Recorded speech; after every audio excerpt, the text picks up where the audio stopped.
We're going to expand your world by sharing some facts about us birds. One of the most frequent phrases you'll hear is birds of a feather, flock together. That is human nature as well as a group behavior we birds enjoy. Or another phrase, the bluebird of happiness. No one much uses that phrase anymore. But think carefully when you pull out and use the phrase bird brain. We birds have large brains relative to our size. That translates into intelligence, you know. So think again when you call someone a bird brain.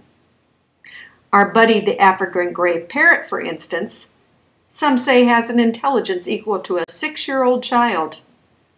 The famous African gray Alex could name 100 objects and tell you how many of each object he wanted too. I want 3 peanuts. So again, be very careful when you think someone is a bird brain. Another fact of note is that we of the feathered clan can be affectionate pets. Very affectionate pets. So the next time you see one of us, just remember, we may challenge you by asking, I can talk. Can you fly?